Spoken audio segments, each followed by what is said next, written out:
Hello everyone, back again with me Ayu Melani in another video. As I said in the previous video, besides as an entertainment media, YouTube could also be a teaching and learning material. In this video, YouTube can be a speaking skill teaching and learning material. For the example is, in YouTube there is a lot of video of tips and tricks to do a public speaking. As we know, many students have a lot of problems when they're doing presentation or speaking in front of the class. The problems such as lack of self-confidence, shyness, anxiety, and fear of making mistakes. Because of this problem, I'll give them a video of tips and tricks to do a public speaking for beginners to motivate them. 7 do's and don'ts, and there's a free PDF that summarizes these tips. There's a link to that in the description below this video. Number 1, don't ramble and get long-winded.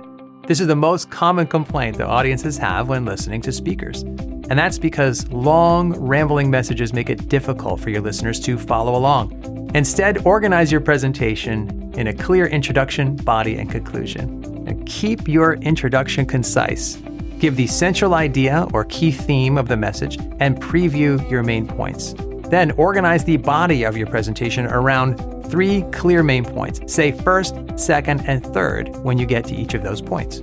Finally, give a clear conclusion. In fact, say the words in conclusion to signal that you're wrapping up. Quickly recap your main points and you're out. This is the classic public speaking design for a reason. Don't fight it.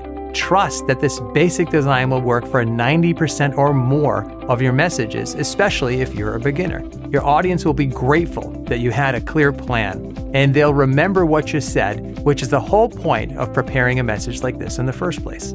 Organizing a message like this takes a little more behind-the-scenes effort and time, but it'll help you sell. And after they watch the video, I'll ask them to make a story about the experience of celebrating religious holidays with their family, like Nyepi, Galungan, Idul Fitri, or Christmas. After that, they have to tell or present it in front of the class. Well, I think that's enough. Thank you for watching and see you in another video.